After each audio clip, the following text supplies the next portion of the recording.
Bonjour, aujourd'hui je vais vous parler de la transduction sensorielle. Alors qu'est-ce que c'est que la transduction sensorielle? C'est un mécanisme biologique qui va permettre de transformer, de traduire, de transformer les énergies du stimulus qui sont dans l'environnement en énergie qui soit compréhensible par le système nerveux, c'est-à-dire en une forme électrique. C'est extrêmement important puisque si on n'a pas cette capacité à faire en sorte que l'organisme et le cerveau en particulier puissent recevoir, puissent appréhender les informations, et ça se fait par la transduction, à ce moment-là, il n'y a aucune possibilité de reconstruction perceptive. Donc, comme on le voit sur l'image, tous les stimulus qui sont dans l'environnement sont représentés sous différentes formes d'énergie. Ils vont devoir passer par un mécanisme de transduction via un récepteur sensoriel spécifique pour pouvoir être amené jusqu'au niveau du système nerveux central, jusqu'au niveau du cerveau, pour que cette information-là soit intégrée et que ça donne la naissance d'une sensation et éventuellement d'une perception. Donc, si je veux comprendre le monde dans lequel je vis, si je veux appréhender l'environnement, il faut absolument que tous les stimulus de l'environnement puissent être transformés en énergie que le cerveau va comprendre. Alors, de façon un petit peu plus précise, qu'est-ce qui se passe? Donc, on voit ici sur le schéma, on a un stimulus, quel qu'il soit, donc comme je l'ai dit, une forme d'énergie qui doit être captée par une cellule réceptrice, une protéine réceptrice, une cellule sensorielle, un récepteur sensoriel. N'importe quelle forme d'énergie ne peut pas être captée par n'importe quel récepteur sensoriel. Il va falloir qu'il y ait une correspondance entre les deux, une adéquation. Donc, il va y avoir des formes d'énergie spécifiques qui vont correspondre à des récepteurs spécifiques. Par exemple, au niveau des yeux, c'est les photons qui vont être captés. Dans l'oreille interne, c'est les ondes sonores. Et pour la somesthésie, par exemple, excusez-moi, c'est tout ce qui concerne le tact, ça va être la pression, ça va être l'étirement de la peau, qui vont être des stimulus plutôt mécaniques, donc qui vont être pris en compte. Donc, qu'est-ce qui va se passer quand il va y avoir une correspondance entre le stimulus et la protéine réceptrice? À ce moment-là, la protéine réceptrice va changer de configuration et un canal à proximité, un canal ionique à proximité va s'ouvrir et va laisser rentrer des ions.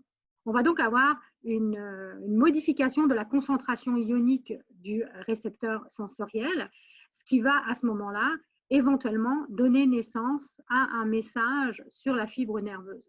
Donc, comme on le voit dans le schéma du bas, le stimulus est capté par le récepteur. Il y a tout ce dont je vous ai parlé, c'est-à-dire des changements au niveau de l'environnement ionique, et ça va éventuellement donner naissance à un potentiel d'action qui va aller jusqu'au niveau du cerveau via la moelle épinière. Donc, les afférences sensorielles vont apporter l'information. Si je veux rentrer plus dans les détails et puis montrer qu'il y a plusieurs types de récepteurs, donc on a des récepteurs qui sont ionotropes, donc le récepteur va être couplé avec le canal ionique, mais on a aussi des récepteurs métabotropes, un peu plus compliqués, où à ce moment-là, on peut avoir le même principe de base, mais avec une étape supplémentaire. Donc, dans l'exemple ici qu'on a, on a une molécule alimentaire qui va être captée par un récepteur au niveau de la langue.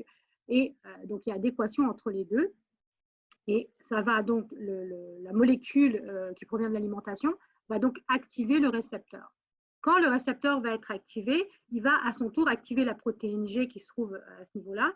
Et la protéine G, qui est constituée de 3 sous-unités, va libérer la sous-unité alpha, donc une sous-unité spécifique. La sous-unité alpha va être libérée et elle va pouvoir activer une enzyme qui va à son tour ouvrir un canal ionique. Donc, on voit que c'est un peu plus complexe et il peut y avoir d'autres possibilités, mais là, ce qu'on veut, c'est l'ouverture du canal ionique pour, encore une fois, avoir un changement au niveau de la concentration ionique, au niveau de la protéine réceptrice, au niveau du récepteur sensoriel. Donc, dans le cas de figure qui nous intéresse ici sur l'image, on s'aperçoit que c'est un canal calcique. Donc, quand le canal va s'ouvrir, on va avoir une entrée de calcium.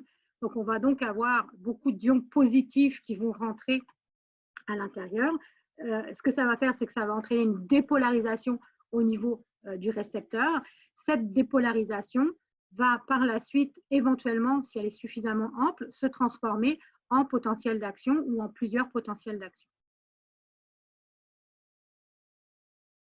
Donc, quand on regarde un petit peu ce qu'on appelle les transducteurs codeurs, donc les éléments qui vont permettre le mécanisme biologique de la transduction, on a trois grandes familles ou trois grands types qui sont représentés ici, le type A, le type B et le type C.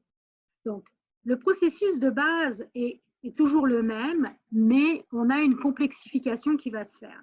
C'est-à-dire qu'on a des récepteurs A, de type A, les récepteurs codeurs de type A, qui sont relativement simples, puisqu'on a un seul élément. On a le type B, où on trouve deux éléments et une synapse. Et enfin, le type C, le plus complexe, où on a trois éléments et deux synapses. Le type C est tellement spécifique qu'en fait, on le retrouve simplement qu'au niveau de la rétine des mammifères. Revenons un petit peu au détail sur les différents types de transducteurs codeurs. Pour le type A, on voit que la fibre nerveuse qui part ici, elle est directement reliée avec le récepteur sensoriel, puisqu'on n'a qu'un seul élément. Donc, tout le processus va se faire sur un seul élément. Donc, on a capture à ce niveau-là de la forme d'énergie qui correspond à ce récepteur-là, ce qui va occasionner un changement au niveau du potentiel, au niveau de la membrane, et ce qui est représenté en rose ici, on a ce qu'on appelle un potentiel de récepteur. Ce potentiel de récepteur, il va migrer pour donner naissance dans un deuxième temps à un potentiel générateur, et ce potentiel générateur, s'il est suffisamment ample, va donner des potentiels d'action. En ce qui concerne le type B, le processus, comme je l'ai dit tout à l'heure, est relativement le même, mais avec un élément supplémentaire, parce qu'on a deux éléments à ce moment-là et une synapse. Donc, même principe, on a la cellule ici sensorielle qui va capter une certaine forme d'énergie, donc un stimulus bien précis. À partir du moment où il va y avoir le couplage, l'adéquation, on va avoir un changement au niveau de la concentration ionique au niveau de la cellule. Donc, on va obtenir, encore une fois, un potentiel de récepteur, donc encore une fois noté en rose. Le potentiel de récepteur va permettre la libération des neurotransmetteurs au niveau de la synapse, et les molécules de neurotransmetteurs ici vont activer la fibre sensorielle à ce moment-là. Donc là, on a un récepteur sensoriel et une fibre sensorielle. Les neurotransmetteurs vont activer la fibre sensorielle. On va avoir ce qu'on appelle un potentiel générateur en bleu et, encore une fois, éventuellement un train de potentiel d'action. Et finalement, le troisième élément, le plus complexe en termes de nombre d'éléments qui composent le transducteur codeur, une cellule réceptrice, une cellule intermédiaire et une cellule génératrice. Donc là, il s'agit évidemment des cellules en cône ou en bâtonnet, puisqu'on est au niveau de la rétine. Donc le photon va être capté et produit un potentiel de récepteur à ce niveau-là. Ce potentiel de récepteur permet la libération dans la première synapse de neurotransmetteurs.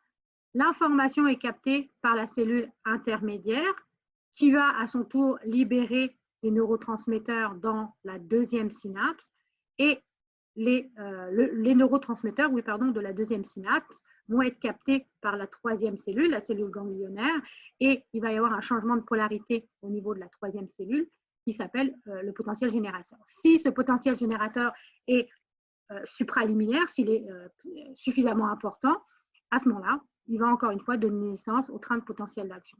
Donc, vous voyez que le mécanisme est similaire, quel que soit le type de transducteur codeur. Ce qui rend les choses peut-être un petit peu plus complexes, c'est le nombre d'éléments. Donc, soit un seul élément où tout va se faire, potentiel de récepteur, potentiel de générateur, potentiel d'action sur un même élément.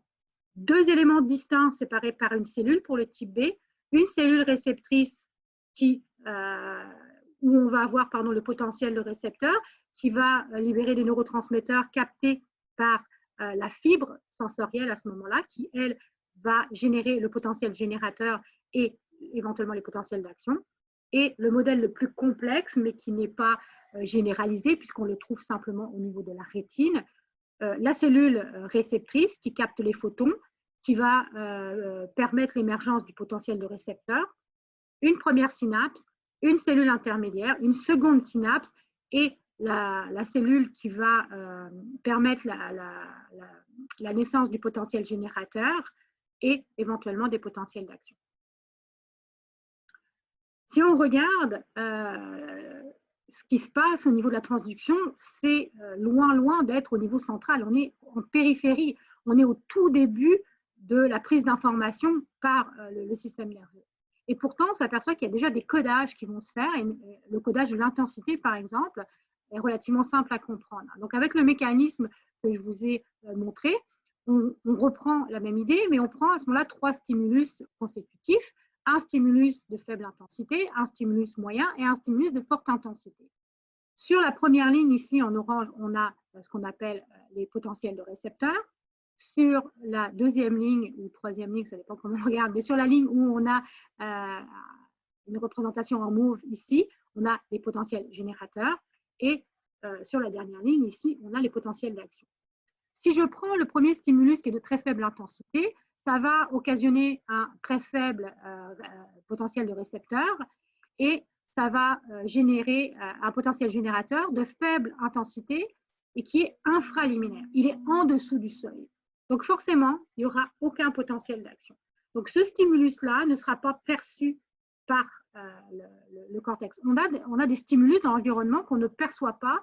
Pourquoi? Parce que leur intensité n'est pas suffisante pour déclencher le processus de potentiel d'action au sein même du transducteur codeur. On augmente un petit peu l'intensité de la stimulation. On s'aperçoit à ce moment-là que le potentiel de récepteur est plus important et que le potentiel générateur également est plus important. On a une bonne correspondance entre l'intensité du potentiel de récepteur et du potentiel générateur. Et là, le potentiel générateur, il est juste au niveau du seuil. Donc, ça va entraîner une faible intensité, une faible fréquence de potentiel d'action. Si je prends le troisième exemple, donc mon stimulus qui est d'intensité encore plus forte, même principe, mon potentiel de récepteur est plus intense, mon potentiel générateur également, il est largement à ce moment-là, il est supraliminaire, il n'est pas au niveau du seuil, il est au-dessus du seuil. Et à ce moment-là, ça va entraîner une fréquence augmentée de potentiel d'action. Donc, ce n'est pas un potentiel d'action qui va avoir de l'importance, mais la fréquence ou le train de potentiel d'action.